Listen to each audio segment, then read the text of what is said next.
सभी बच्चों की तरह रोहन को भी अपनी दादी के घर जाना बहुत पसंद था, क्योंकि वहाँ तरह तरह की मिठाइयाँ और मस्ती भरपूर मिलता था।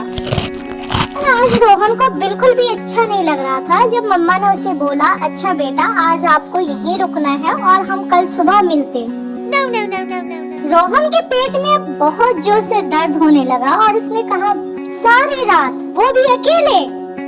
उसकी रोनी सूरत देख करके दादी ने उसको बहुत कस के गले लगाया और बोला, बेटा आज हम बहुत मस्ती करने वाले हैं। मम्मा के जाने के बाद दादी ने उसे तरह तरह की मिठाइयाँ खिलाई और उनके साथ चेस भी खेला।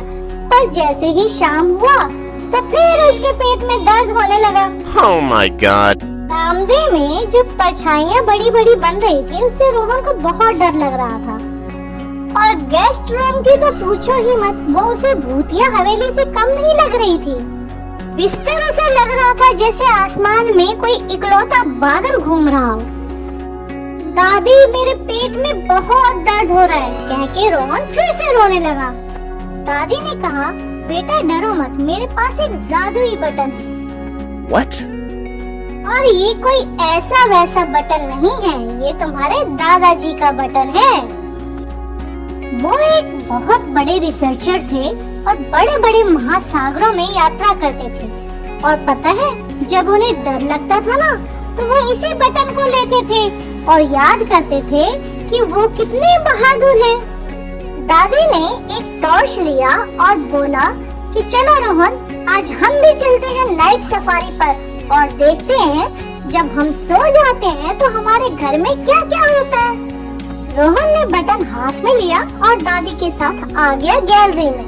दादी ने टॉर्च जलाकर दिखाया कि वो जो कोट वाला स्टैंड है ना, वो कुछ भूत नहीं है, वो तो एक ऑक्टोपस है जो बहुत थका हुआ है और बाहें फैला के सो रहा है। दादी ने उसे चारों ओर टॉर्च की सहायता से अपना घर दिखाया।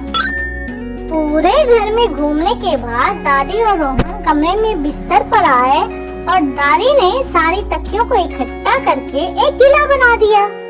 उसके बाद दादी ने चांद की रोशनी की तरफ इशारा करते हुए रोहन को बताया, ये जो चांद की रोशनी है ना, स्पेशल चांद ने तुम्हारी सुरक्षा के लिए भेजा है।